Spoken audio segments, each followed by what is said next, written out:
Sabihin, wala nang kinalaman ba ang approval sa trust? Kung mas mataas ang trust rating, ibig sabihin, wala nang betrayal of the public trust.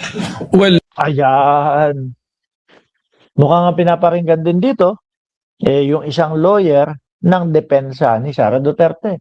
Napaulit-ulit lang pong sinasabi, binoto po yan ng 32 million at mataas po ang trust rating ng Vice Presidente. Tapos yung isang lawyer din, 80% ang kanyang naging grado. Sabi nung iba, hindi lang 80. 80. Dalawang 80 daw ho. Ang Vice Presidente, mga kababayan. Hindi din ho no? Porket mataas yung trust rating doon, wala nang paano kung magaling lang talagang magtago? 'Di ba? Kaso may mas magaling po na maghagilap, maghalongkat, mag-imbestiga ng mga ebidensya.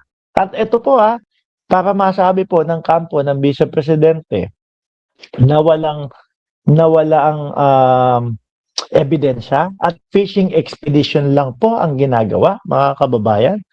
Diyan po sa impeachment ng Vice Presidente.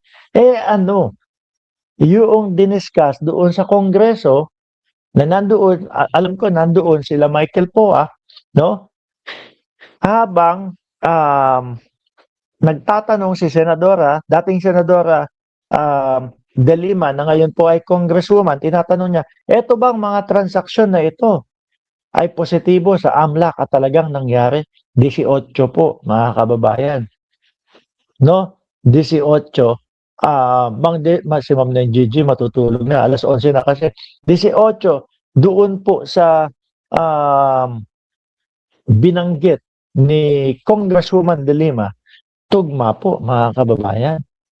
Kaya nga po, eto, siguro medyo umiikot ang mga tumbong po ng mga yan. Bakit? Pinayagan na buksan yung BIR box, mga bossing.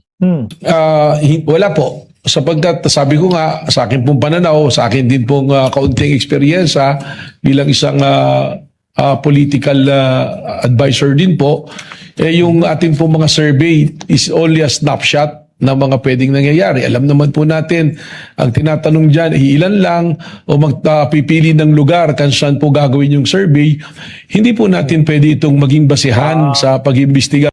Hindi, paano kung Davao lang o ginawa yung survey? O sige, ganito. O magsa-survey kami, no? Sa Davao nag-survey.